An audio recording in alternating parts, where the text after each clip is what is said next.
And we're back. So, indeterminate forms of L'Hopital's on the second page, or for me anyway. We have the limit as x approaches -1 of 2x squared minus 2 over x plus 1. Now again, we always start with direct substitution, but in this case, we would end up with 0 over 0, and we know we can't have that. So this is one of those indeterminate forms, but right now we're going to use our algebraic skills that we learned from the beginning. So I can factor this, right? This is the same as the limit as x approaches -1 of 2. I can factor out my GCF here, x squared minus 1 on top over x plus 1, but I can factor this further because this is a difference of squares. So 2 times x plus 1 times x minus 1 over x plus 1.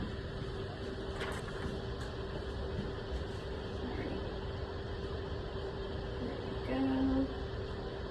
Okay, so since I have common factors on top and bottom, those divide out to just be 1. And I have the limit as x approaches -1 of 2 times x minus 1. Now I can use direct substitution. That becomes 2 times -2, and I end up with -4 as my limit.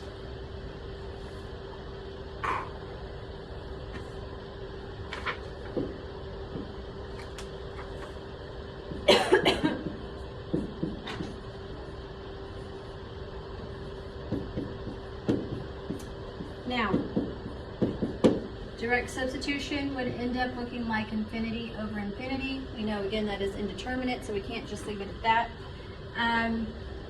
And you might already know what to do here, but we're going to use our algebraic skills to really show how to solve this. So remember, in some cases we had to divide by x values by the highest power of x. So in this case, in the denominator, we have x squared is our highest power of x in the denominator, so I'm going to divide this by x squared. But I also need to divide the top by x squared to keep that all even. It's basically multiplying or dividing by 1. Thank you so much. Now, when I simplify that, baby, Mama's working. Sunday, you want to make a key-lime pie with me and Mama at our house? I would love that.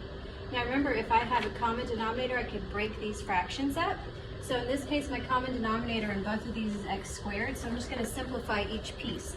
3x squared divided by x squared reduces to 3, and then I have minus 1 over x squared. That's just in the numerator. Now my denominator, I have 2x squared over x squared reduces to 2, plus 1 over x squared, which does not reduce. Now the helpful thing about that though is I know the limit as x approaches infinity when it's in the denominator, right? Because if I take a number and I divide by something approaching infinity, I'm just getting closer and closer to 0. So now I can take this limit, and this is just the same as 3 minus this approaches infinity over 2 plus, or I'm sorry, 0 is x approaches infinity, 2 plus 1 over x squared is getting closer and closer to 0, which of course just reduces to 3 over 2. Oops. Now, you might have already known that, and hopefully your brain kind of went to, okay, we're talking about end behavior. If my x value is approaching positive or negative infinity, then think about end behavior. If I have a rational function, so a polynomial over a polynomial, then we're talking about top heavy, bottom heavy, same stuff. I'm saying, is there a horizontal asymptote? In this case, I had an x squared over an x squared, so it was the same. And I could just look at the coefficients and know that it's at 3 over 2. Okay, so you might have already skipped to that. But algebraically, we could show it this way too, and we need to be comfortable with that as well.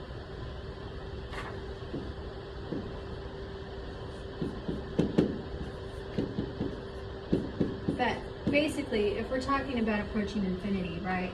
I don't care about what's happening in the middle, because we do all kinds of crazy things, but as I go out, is there some sort of asymptote that it's leveling off to?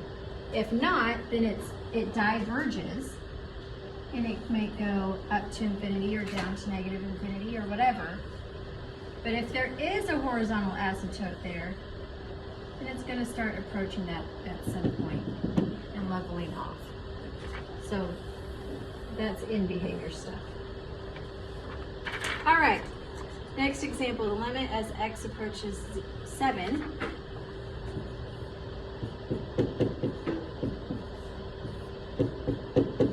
All right, when I try direct substitution, I'll end up with root 9 minus 3, which is 0 over 0. Again, this is not an answer. It doesn't tell me anything, so I need another way. Well, I'm going to get rid of this by multiplying by the conjugate. Now, if I do that to the top, I also have to do that on the bottom. Remember, the conjugate, the only difference is the sign in the middle. If I do it on top and bottom, it's the same as multiplying by 1. So now I'm going to just distribute all of this.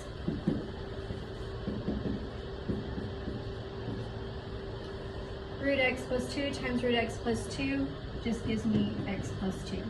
Then I have positive 3 root x plus 2 and a negative 3 root x plus 2. So those are going to cancel. And then negative 3 times positive 3 is negative 9. Divided by, and I'm just going to leave this alone because it's not going to simplify pretty like the top. So I'm not going to mess with distributing that. Now the nice thing about this now is that the top reduces to x minus 7, right? And if I have it on top and bottom, then those are going to divide and just become 1. So I have 1. And now I'm left with this x plus 2 under the radical plus 3. Well, that's okay now because when I plug in 7, this is still root 9, but now I'm adding it to 3. So instead of those canceling, I end up with 1 over 6.